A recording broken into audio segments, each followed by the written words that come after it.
अस्सलाम वालेकुम। Welcome to Pakistan स्टॉकनेटिक्स।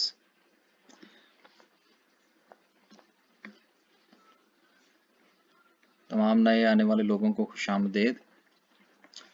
ये हमारा चैनल है जी पाकिस्तान स्टॉक एक्सचेंज के हवाले से, और इसमें हम जो है वो आपस में जो है वो थोड़ा सा तबादला ख्याल करते हैं और अपनी रिसर्च और अपने तजर्बे की बुनियाद पर जो है वो आपके साथ शेयर करते हैं अपनी इंफॉर्मेशन कि मुमकिन तौर पर जो है वो कल मार्केट में क्या हो सकता है। तो चलते हैं पाकिस्तान स्टॉक एक्सचेंज की वेबसाइट की तरफ और देखते हैं क्या पोजीशन है। आज इंडेक्स जो है वो 138 पॉइंट जो है वो माइनस में क्लोज हुआ है। तो जैसा कि गुज़िश्ता तकरीबन 2 दिन से हम इस चीज़ की बात कर रहे हैं कि और मैंने जब हम कैंडलस्टिक पे जाएंगे तो हम इसको फिर दोबारा रिपीट भी करेंगे कि मार्केट जो है वो आहिस्ता आहिस्ता जो है वो नीचे की तरफ जा रही है। लेकिन देखिए, ये मार्केट में से 200 पॉइंट का निकल जाना, 200 पॉइंट का ऐड हो जाना, ये तो डेली रूटीन में चलता रहता है ना। अब ये तो नहीं हो सकता ना कि मार्केट एक जगह पर खड़ी हो जाए और यहाँ बस ऊपर ही जाए। तो अगर वो नीचे नहीं आएगी तो फिर वो ऊपर भी नहीं जा सकती। तो टेक्निकली जो है वो रिट्रेसमेंट जो है वो बहुत ज़रूरी होती है कि अगर मार्केट ने 500 पॉइंट ऊपर जाना है तो उसको कम से कम 200-250 पॉइंट नीचे आना चाहिए उसकी मूव के लिए।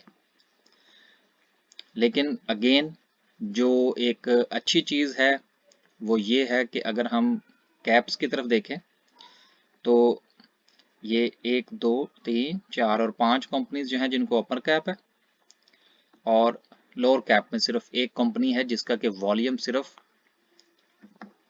1000 शेयर है। तो इसलिए ये लो या ये मंदी या ये मार्केट का डाउन होना कोई खास मानी नहीं रखता। अब अगर हम चार्ट की तरफ देखें, इसको हम कैंडलस्टिक की तरफ चलते हैं, तो ये देखिए, ये 2 कैंडल्स थी, एक ये वाली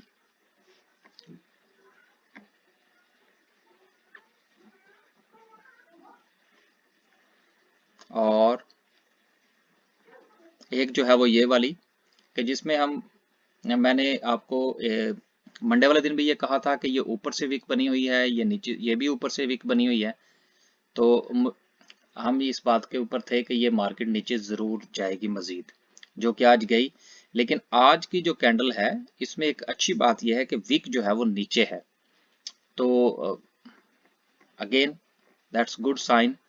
इन दोनों कैंडल्स की निस्बत ये कैंडल जो है ये ज़्यादा बेहतर है। अगर हम इंडिकेटर्स की तरफ देखें,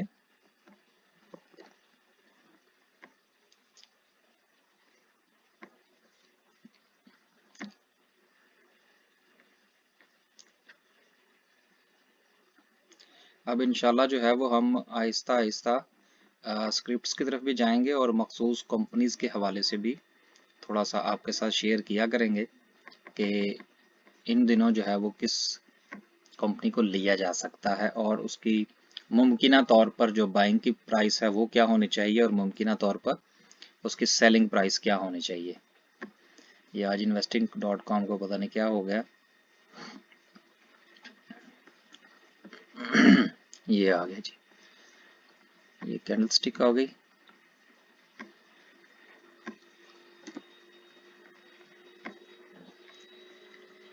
इसको थोड़ा बड़ा कर लेते हैं।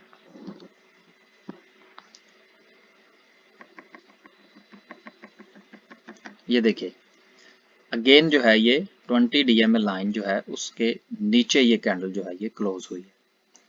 तो लेकिन इसमें एक अच्छी चीज़ जो है वो ये है कि वीक जो है वो नीचे है, तो होपफुली मार्केट यहाँ से कल थोड़ा सा ऊपर जा सकती है मुमकिन तौर पर। लेकिन जो लोग नई एंट्री करने के बारे में सोच रहे हैं उनके लिए मशवरा ये होगा कि जब तक ये कैंडल जो है इस 20 DMA लाइन के ऊपर यहाँ पर एक नई कैंडल नहीं बनती, एंट्री नहीं बनती। और जिनके पास स्टॉक्स हैं वो उसको होल्ड करें। तो इंशाल्लाह जैसे ही ये कैंडल ऊपर की तरफ यहाँ पे बनेगी तो इंशाल्लाह मार्केट जो है वो ऊपर जाएगी। अब मज़ीद जो है इसमें हम एक इंडिकेटर और लगा के देख लेते हैं RSI का। मैं तो स्टोकेस्टिक इस्तेमाल करता हूँ। तो ये देखिए, ये यहाँ से इसने ब्लू लाइन ने इसको काटा है, तो इसमें अब चांसेस हैं कि मार्केट जो है वो इंशाल्लाह थोड़ा ऊपर जाएगी, पॉजिटिव में होगी। ठीक है जी, आज के लिए इतना ही। तो इंशाल्लाह करीब जो है वो हम आपके साथ शेयर करेंगे कि मुमकिन तौर पर कौन से शेयर जो है वो खरीदे जा सकते हैं। डेली बेसिस पे इंशाल्लाह इसके बारे में आपके साथ बातचीत हुआ करेगी। चैनल को लाइक और सब्सक्राइब कर दिया करें, दोस्तों को भी बताएं, देखें और साथ में फीडबैक भी दिया करें कि कौन सी चीज़ें जहाँ इसमें हम इम्प्रूव करने की ज़रूरत है। बहुत बहुत शुक्रिया। अल्लाह हाफिज़।